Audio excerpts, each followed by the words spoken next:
of its achievement. Each of us has a built-in governor, and our desires are modified by our abilities and leanings. Whatever it is that you desire with all your heart, understand once and for all that it can and should be yours.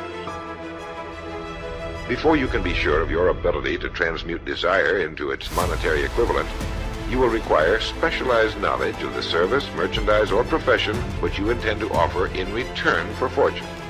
Perhaps you may need much more specialized knowledge than you have the ability or the inclination to acquire. And if this should be true, you may bridge your weakness through the aid of your mastermind group. The problem is not lack of information. The problem is simply we don't do the information that's been handed to us. Simple stuff. An apple a day keeps the doctor. Anybody can do it. But what's easy to do is easy not to do.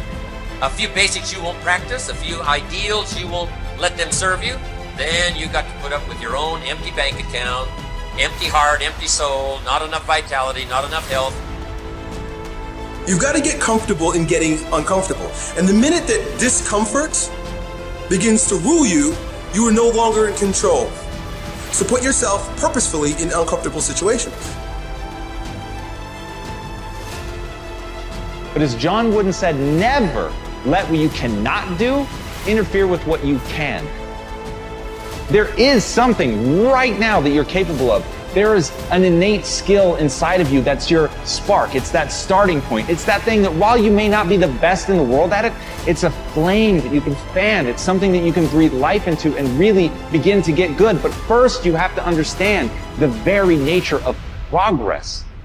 And that's as Stephen Covey said.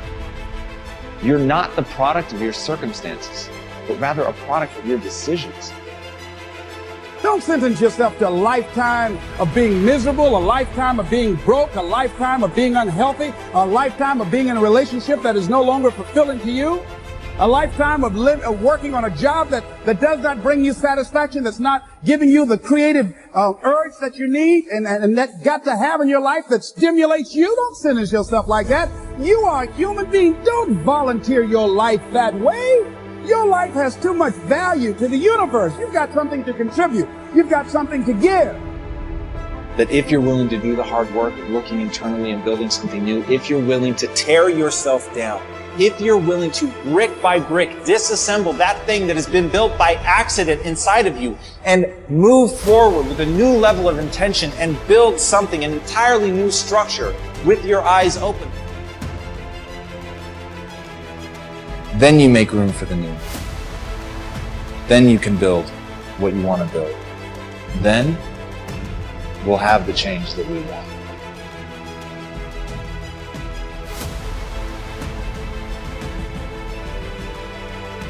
It is conscious power in action. It is active power consciousness. Power consciousness is what you feel when you know that you can do a thing, and you know how to do the thing. If I can cause you to know that you can succeed, and to know that you know how to succeed, I have placed success within your grasp, for if you know that you can do a thing, and know that you know how to do it, it is impossible that you should fail to do it, if you really try.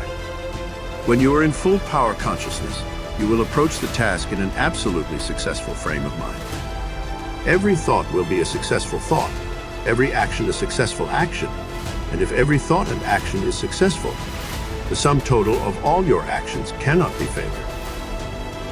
What I have to do in these lessons, then, is to teach you how to create power consciousness in yourself so that you will know that you can do what you want to do, and then to teach you how to do what you want to do. It is a fact in nature that the undeveloped is always capable of development. We see then that the cause of success is in you and is capable of full development. Having read this, you must believe that it is possible for you to succeed, but it is not enough for you to believe that you can. You must know that you can. And the subconscious mind must know it as well as the objective mind. People have a way of saying, he can who thinks he can. But this is not true. It is not even true that he can who knows he can, if only the objective mind is spoken of, for the subconscious mind will often completely set aside and overcome what is positively known by the objective mind. It is a true statement, however, that he can, whose subconscious mind knows that he can, and it is especially true if his objective mind has been trained to do the work. People fail because they think objectively that they can do things, but do not know subconsciously that they can do them. It is more than likely that your subconscious mind is even now impressed with doubts of your ability to succeed, and these must be removed, or it will withhold its power when you need it most. The subconscious mind is the source from which power comes in the action of any faculty, and a doubt will cause this power to be withheld, and the action will be weak. Therefore, your first step must be to impress your subconscious mind with that fact that you can. This must be done by repeated suggestions. Practice the following mental exercise several times a day, and especially just before going to sleep, think quietly about the subconscious mentality, which permeates your whole body as water permeates a sponge. As you think of this mind, try to feel it. You will soon be able to become conscious of it. Hold this consciousness and say with deep, earnest feeling, I can succeed. All that is possible to anyone is possible to me. I am successful. I do succeed, for I am full of the power of success.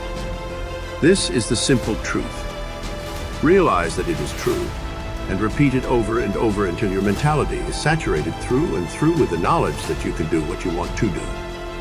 You can, other people have, and you can do more than anyone has ever done.